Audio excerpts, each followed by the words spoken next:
words of wisdom for the kids out there? Drink plenty of fluids on a hot day and get high in the music, not the drugs.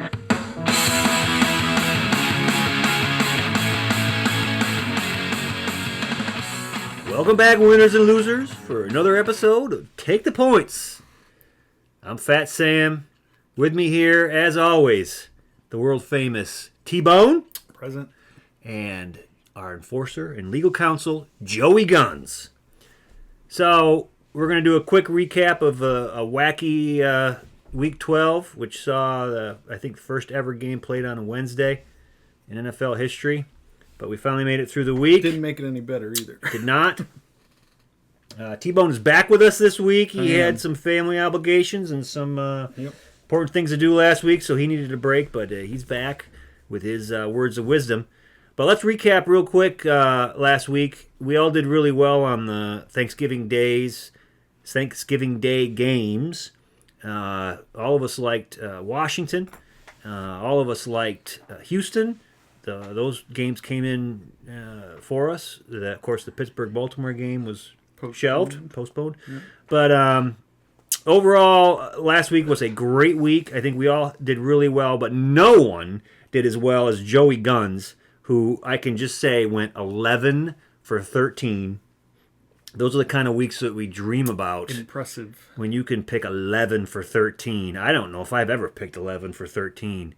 And Joe did it last week, and he had some way out there picks where he's omniscient. We didn't even I thought he was crazy. I didn't know what he was doing. We made our picks, and last week he took Atlanta. Atlanta all by his lonesome. He's like, no, I got a feeling that Atlanta is going to give him fits, and they did. And yeah, they did. So, anyways, that was one of them. But I don't want to take up too much air in the room. So, Joey, do you want to have any comments on your fantastic week last week? I'll just say that as I was driving here that night, you felt it in your bones.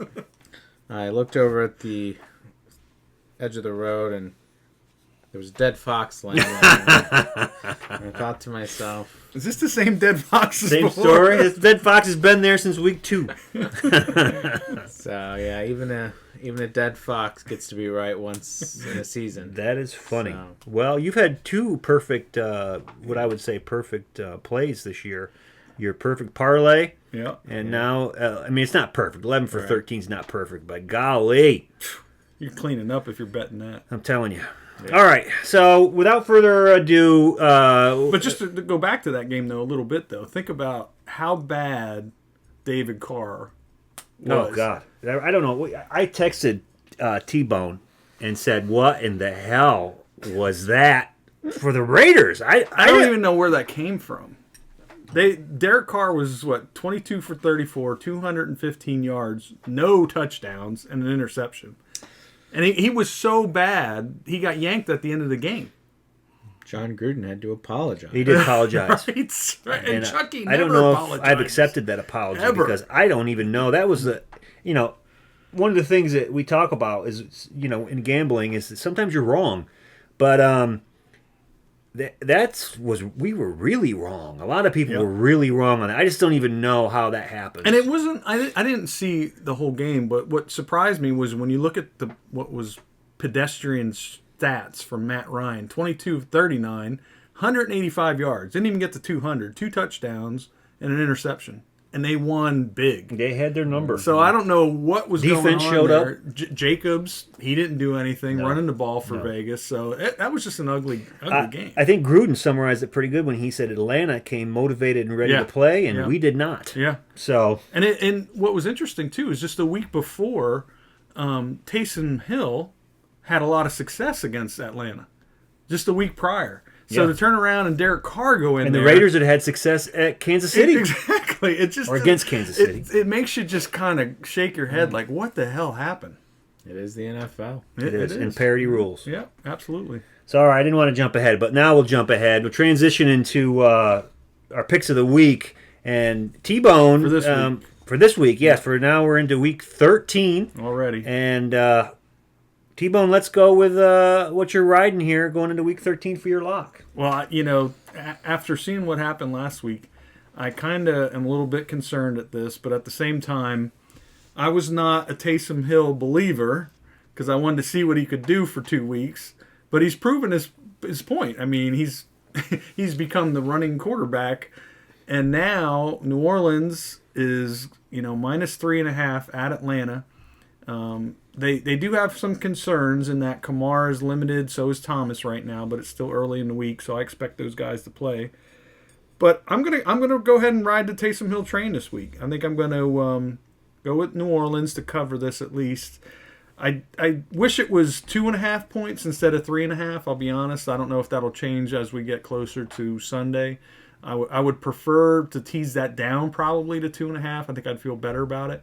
But Atlanta, can they do it 2 weeks in a row? I don't know. We'll see. They've been playing better since they fired their coach, no doubt.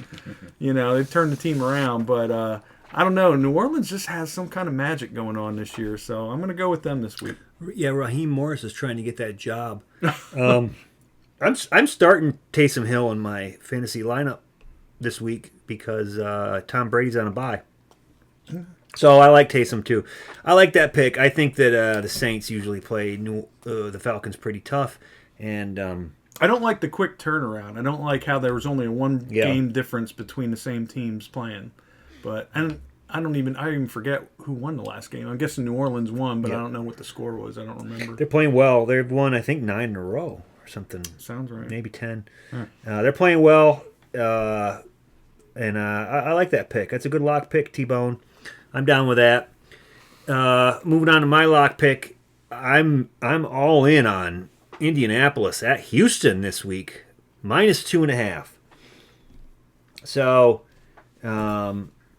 Indy kind of let everybody down last week after really playing Green Bay, handing them their shorts. And then last week they came up really short. But I like them to bounce back this week. It's a division game. 2.5 points doesn't seem like a lot. Houston can't stop the run. Indy's got a great defense. I think Houston's going to struggle. And 3 points, 2.5, even better. I think Indy goes on the road and wins this one by a touchdown at least. So, Fat Sam's lock pick of the week is the Indianapolis Colts, minus 2.5. You can take that one to the bank. I do like the idea, too, that Phillip Rivers has been playing a little bit more consistently in terms of hitting his tight ends and even getting T.Y. Hilton into the mix finally. It took a while. And then you got that young kid Pittman. He's been playing real well at receiver for them. So I love the way these teams match up. I mean, last week Henry had his way on Indy, really, but Houston has nobody even close to Derrick Henry. They did embarrass him. I mean, let's face it, Derrick Henry's a man. Right. That dude just crushed. When he gets rolling, he is so hard to just stop. Did he have 200 yards? He had like 350 or something. I don't know. He was crazy. He ran all over him. 4 touchdowns. Houston's not going to do that. And Houston's also not going to stop anything that Indy throws at him. So, and Indy's defense is playing well, too. Really well. Outside of, the week before. I don't understand this one. It seems like a gift. It's probably too good to be true, but Indy minus 2.5 is my pick. So, let's move on to Joey Gunn's parlay pick of the week. I think he's got a good one. Another winner. This week I'm taking 2 home teams. I think they're going to both do well. First, it's the Steelers. Washington's coming in town. They got 10.5. On a short week. Yeah, they're giving them 10.5. But I think, what happened this week at Pittsburgh, I think they're going to be a little motivated with giving the Baltimore game. Assuming that none of them, picked up COVID from the Baltimore players. Which is highly possible. But, no, I do think that... Mike Tomlin did give a good tongue lashing to the team based on their performance, and they were very... He said in all facets of the game they kind of sucked. Right. And I think they were sort of resting this game against Baltimore because given all the people out in Baltimore, I think they knew that they were going to it's going to be an easy win, right? So The only concern I have about that is this latest breaking news that Bud Dupree tore his ACL, which he was a big part of that defense. I don't know who is going to take over that role now.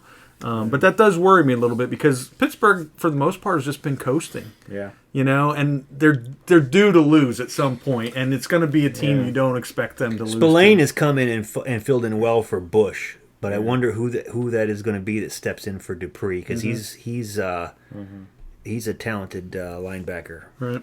So I foresee this game. I mean, I do worry about the back end cover where Pittsburgh's going to be up 27-7, and then the last 10 Prevent minutes defense. of the game, I do worry Just like about against that Baltimore. because, right, because Washington's the type of team that's not playing for anything really, so they're just going to Alex Smith is going to be consistent, and he's going to push. That's what Washington does. He doesn't make mistakes. Yep. So, again, it worries me a little bit, but I think that the offense of Pittsburgh is going to put up a lot of Would you you tease that down at all? Maybe Oh, 9.5. Take 9.5. I Okay. mean, depending on the odds that you're going to get on that. Yeah. Even 6.5 would be better. That's That would make me 6.5 feel is very comfortable. That's what I felt better at. Very 6.5. comfortable, but I do worry about shaving 4 points off that. It's going to, Yeah. your return is going to diminish. I just the other day learned about Wong teasers, and I was like, I've been doing that for 30 years, but I guess if you can take that down to 6.5 or 9.5, then you're not doing the Wong thing. All right. Good for a laugh. Now with the Pittsburgh, I'm going to take Green Bay. They're also at home. Philly's coming in getting 7.5. Aaron Rodgers. But it's Philly. They're at I don't trust Philly to even be in the They're a game. hot mess. They've been So, horrible. I see Green Bay winning that by 14 easy. So that's my parlay pick of the week is Pittsburgh, Green Bay. Take the points. Maybe you can retire this week. Green Bay last on week. paper makes sense, just like they did a couple weeks ago, though, when they played Jacksonville. They should have crushed Jacksonville, and they let Jacksonville hang I around. do recall. And that's what that worries me about this game, too, because look at the last game they played, the Eagles. They score a freaking meaningless touchdown at the end of the damn game and then go for a 2-point conversion. Instead of just kicking the damn extra point, they go for 2. And there was some dude in Vegas or whatever that lost $500,000 over that. So, I mean, it's just stupid shit like that I hope. Again, that's probably another one I would want to tease down to 6.5, if not even a little bit lower, just because of that. But I like both the picks. As money line picks, you like them a lot. Yes. So speaking of money line, I want to mention this real quick. We talked about this earlier. Is that there are a lot of long shot games this week, and Big underdogs, a yeah. lot of big underdogs, and I think this is the week. One or two of them is going to come in. I'm telling you, we'll be sitting here next week saying, how did Cincinnati beat Miami, or how did Jacksonville beat Minnesota, or how did the Jets beat Vegas? There's a ton of them. How did the Giants beat Seattle? There's 5 or 6 really long shot games in here that I know that probably people are going to bet heavy on the favorite, and I'm telling you, if you throw something down on these money line games, if you pick the right ones, don't be shocked if they come in, because I've seen it happen before. And like even the Minnesota one, Minnesota can look bad some days. And if this is one of those games where they're not playing well and Jacksonville gets it, I could see them winning that straight out. So, yeah, I think it's definitely worth it. Nobody in their right mind thinks that Denver can beat Kansas City, but I won't be shocked if it happens. They always play tough against each other, inter-division. Okay, so let's move on to our celebrity pick of the week. This is a big celebrity. Real quick, he's been all over the news. He's been doing podcasts. Yeah. He's been. He's going to run for office, I think. And Seems like a very cool dude. I was really shocked when we got some info. Is it Gavin McGinnis? It is not Gavin McGinnis. No, it is not Gavin McGinnis. It is not Joe Rogan. Huh. It's not Tim Dillon. Sorry to say, but it is. I'll give you the hint, and we'll see if you can guess. Okay. All right. It's not Bryan Cranston either. Magic Mike. Magic Mike, no. So Matthew McConaughey, he's a Texas boy, and he doesn't like any of the Texas teams this week, though. But he's playing with Joey Guns' heart, and said that he likes the San Francisco 49ers plus 2.5 this week. at home against the Bills. Oh. Man, they're healthy. Debo Samuel is back and contributed.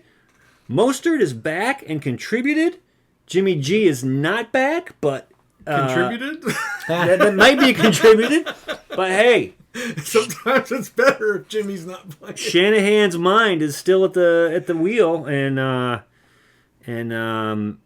Buffalo's traveling west, and the Bills can be had, and the 49ers are in a dogfight out there in the NFC West. So he likes San Francisco as a home dog. He says, take the points. He said, Fat Sam, take the points, 2.5, and tell Joey Guns that he's the best. There you go. We're passing that on to our Esteemed colleague. our 12 viewers out there. But hey, for posterity's sake and for historical accuracy, when 5 years from now we go back and somebody goes back and looks at this, they'll say, hey, those guys knew what they were talking about. Mm-hmm. Anyways, so I don't think I have anything else for this episode. It's week 13, Like, boys and girls. subscribe. As always, patrons, Patreon, we'll give you all our picks. A few of you out there are getting some good picks. We appreciate that, and we're always looking for more. And we're working on doing some cross-marketing to get some bigger celebrities and some, I don't say bigger celebrities, I would say some cross-channel marketing, and we're going to get some real people on here, some special guest stars. That's all in our future. Some video, that's all in our future. So help us out. Send us some money, PayPal, and keep fighting out there, you winners and losers. Good luck. So that's all we got for this episode. Take the points. We'll see you next week. As always, good luck, good fortune, and peace out. Yep.